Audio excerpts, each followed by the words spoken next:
we're at Homestead here.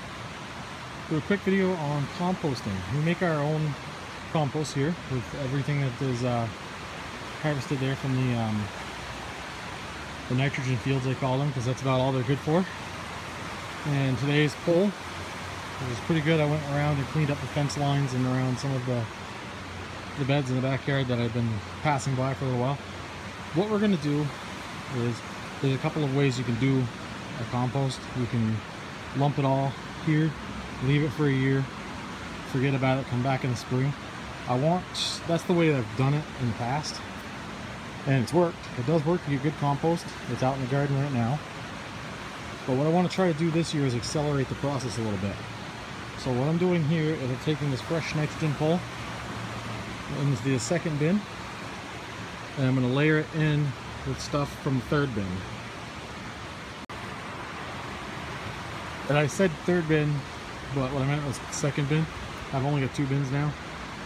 But it really is just as simple as taking one on the other, just like making a disgusting lasagna.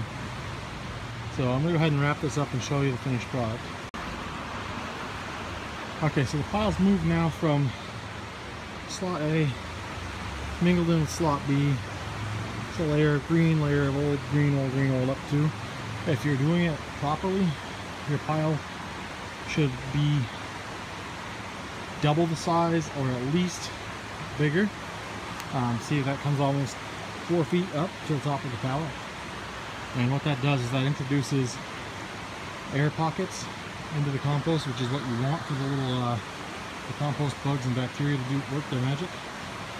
And then next time I go around and harvest the nitrogen, it's going to go back into this bin, and we'll do that flip-flop until the fall, and that time it will get covered and sit all winter. And the other thing you're trying to do is you want to build a temperature inside of the pile. You want that pile to be hot, and you can go and stick a thermometer in it and tell what it is inside of it. Personally, I'm not that concerned. As long as I can come out in the morning and see the steam coming off of it, I know it's working. And you know, within a couple of days, this will shrink down easily to half its size. So there you have it. Super easy compost. Anybody can do it. There's no rocket science degree. And again, you put your food scraps in there as well. So in the middle of the pile, there's some old papers, paper plates, eggshells, food scraps, that kind of thing. You don't want to do meats or oils or anything that might draw a predator in. They say limit your citrus, but I don't really see if there's a problem. As long as your pile's working, that'll all turn. So if you don't have this setup, it's extremely easy. It's just pallets. These were all giveaway pallets. They didn't cost a dime. This one happens to be lined with plastic. It was a trial that I did. I wanted to see if I could harvest the juice from the pile, kind of similar to worm castings. It didn't work out, but it still is pretty good. It keeps the pile in the box because the pallet on the bottom has wider slats. This particular one has the closed slats, so it's going to work really nice till those rot out.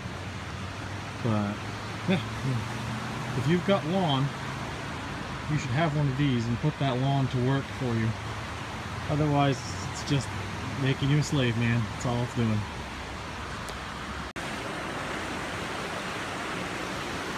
Comfrey. This is another plant that if you're planning to do compost, you want this guy on your land. You want this guy to be growing as much on your property as you can get.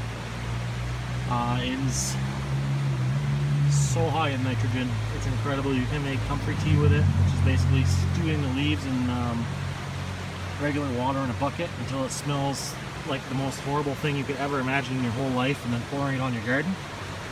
You can also chop this down, throw it in that compost, and it will just infuse that nitrogen right in and do wonders. It's super easy. This guy here was the first plant, and you see he's branched off here with no intervention from me. It just does its thing and splits. There's some medicinal uses for it, but you're going to want to Google that to be very careful because there are chemicals in it that can hurt you if it gets inside of your body. It's for external use. But yeah, this is an amazing plant to have around.